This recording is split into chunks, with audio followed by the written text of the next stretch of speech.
Hello friends, welcome to telling shocking in Hindi. आज की class में यहाँ पर हम प्रिंस कट ब्लाउज बनाना सीखेंगे। उसके लिए मैं यहाँ पे ड्राफ्टिंग लाई हूँ। ड्राफ्टिंग के बाद हम कपड़े पे कटिंग सिलाई समझेंगे। प्रिंस कट ब्लाउज बनाने के लिए यहाँ पे कुछ माप चाहिए होगा। ये जो माप लिखा है आपको समझाने के लिए लिखा है। लंबाई है यहाँ पे 14 इंच, तीरा है 14 इंच, कमर माप चाहिए होगा यहाँ पे 34 इंच, छाती है यहाँ पे 36 इंच, पॉइंट का मतलब बस पॉइंट से है 9.5 इंच, गला चाहिए होगा, सामने का गला है 6 इंच और पीछे का गला है 10 इंच। यहाँ पे ये माप आप अपने मेज़रमेंट के अकॉर्डिंग निकाल लेना। बाकी जो मैं फ़ॉर्मूला यूज़ करूँगी आपको भी वही फ़ॉर्मूला यहाँ पे यूज़ करना होगा। यहाँ पर आप ड्राफ्टिंग में देख सकते हो ये वाली जो लाइन है एकदम सीधी लाइन है, यानी कि ये है फोल्ड साइड। ड्राइंग जो होता है हमेशा फोल्ड साइड से ही स्टार्ट होता है। यहाँ पर हमें लंबाई का फ़ॉर्मूला यूज़ करना होता है। लंबाई का फ़ॉर्मूला होता है लंबाई प्लस 1 इंच, यानी कि जो भी लंबाई है आपको यहाँ पे 1 इंच ऐड करना होगा।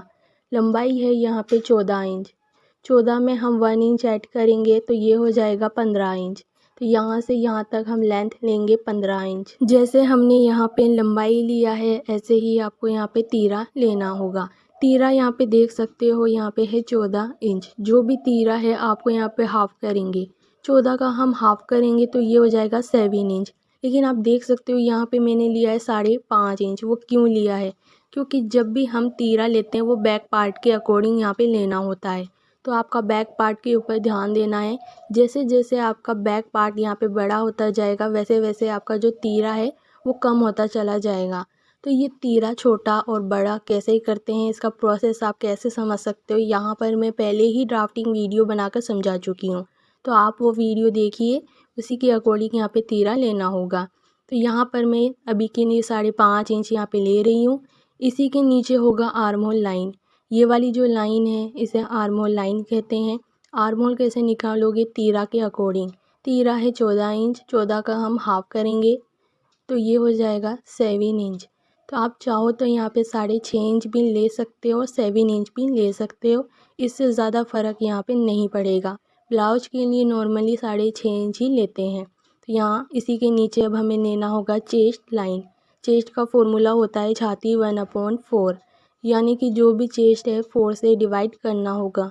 चेस्ट है यहाँ पे 36 इंच, 4 से डिवाइड करने पर आया 9 इंच। तो यहाँ से यहाँ तक हम 9 इंच पे मार्क करेंगे। सेम ऐसे ही हमें कमर लाइन लेना होगा।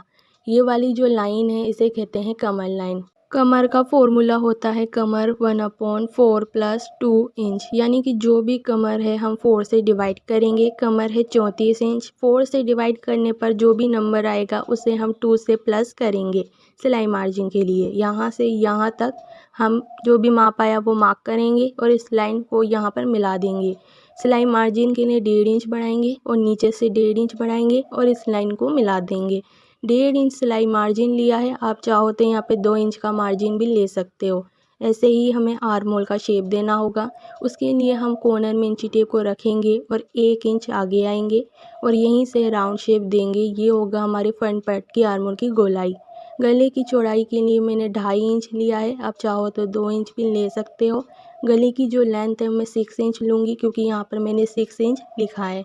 यहाँ पर हमें एक सिंपल बॉक्स बनाना होगा इस तरीके से और अंदर की साइड में यहाँ पे राउंड शेप दूंगी।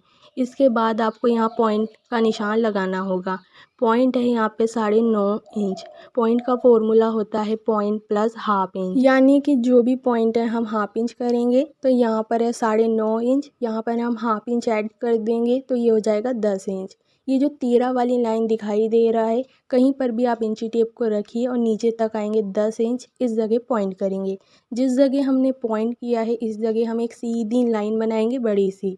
यहाँ पे फिर से चेस्ट का फॉर्मूला यूज़ करेंगे छाती 1/10, यानी कि जो भी चेस्ट है 10 से डिवाइड करेंगे। चेस्ट है 36 इंच, 10 से डिवाइड करोगे तो ये होगा 3.6 इंच। तो यहाँ से यहाँ तक 3.6 इंच पे मार्क करेंगे और इसी जगह से एक सीधी लाइन यहाँ पे बना देंगे। इसके बाद नीचे आपने जो मार्जिन लिया था 2 इंच, तो यहाँ से यहाँ तक हम 2 इंच पे मार्क करेंगे। जितना नीचे लिया उतना ही मार्क करेंगे और इस लाइन को यहाँ पे तिरछा मिला देंगे। यहाँ से बस इस तरीके से राउंड शेप देंगे। ये वाला राउंड शेप आपको हाथ से देना है, इसका कोई फॉर्मूला नहीं होता। तो ये तो हो गई फ्रंट पार्ट। यहाँ पे अब हम बैक पार्ट समझेंगे। जो ड्राइंग फ्रंट पार्ट में है वही ड्राइंग हमें बैक पार्ट में बनाना है। चेंज हम कमर साइड करेंगे। कमर का फॉर्मूला होगा कमर 1/4 plus half inch. Half inch इसलिए टक्स के लिए, तो जो भी कमर है 4 से डिवाइड करेंगे, फिर हाफ इंच ऐड करेंगे, तो यहाँ से यहाँ तक आया 9 इंच। चेस्ट का माप भी है यहाँ पे 9 इंच। इस तरीके से इस लाइन को मिला देंगे। फिर यहाँ पे सिलाई मार्जिन चाहिए, तो दोनों साइड हम 1.5 इंच के हिसाब से मार्जिन बढ़ाएंगे। 1.5 इंच किस लिए, क्योंकि हमने फ्रंट पार्ट में 1.5 इंच का सिलाई मार्जिन लिया था, तो वही सिलाई मार्जिन लेंगे। यहाँ पर हम कॉर्नर से 1.5 इंच आगे आएंगे और यहाँ से राउंड शेप दे देंगे। ये जो होगा हमारे बैक पार्ट की आर्मोर की गोलाई होगा। आपने यहाँ पे ध्यान दिया होगा फ्रंट पार्ट में हम कॉर्नर से 1 इंच आगे आए थे, जबकि बैक पार्ट में हमें 1.5 इंच कॉर्नर से आगे आना है। गले की जो चौड़ाई होगी हम 2.5 इंच रखेंगे। लेंथ है यहाँ पे 10 इंच, तो ऊपर से नीचे तक 10 इंच पे मार्क करेंगे। गहराई देने के लिए मैं यहाँ से यहाँ तक मैं 3 इंच आगे आऊँगी और इस लाइन को मैं यहाँ पे मिला दूँगी।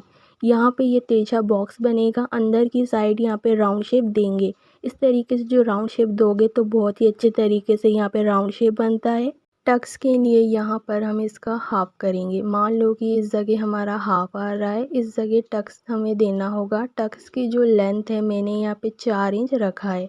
यहाँ पर अब दोनों साइड हमें हाफ इंच इधर मार्क करना है और हाफ इंच इधर मार्क करना है। इस साइड और इस साइड हम हाफ इंच के हिसाब से यहाँ पे सिलाई कर देंगे। इतना करने के बाद आपका जो प्रिंस कट ब्लाउज की ड्राफ्टिंग है वो पूरा कंप्लीट हो जाएगा। यहाँ पर मेरे समझाने का तरीका अगर आपको अच्छा लगा है तो चैनल को ज़रूर सब्सक्राइब करें। कल की क्लास में मैं फुल कपड़े पर कटिंग और सिलाई देखेंगे। आज के लिए इतना ही।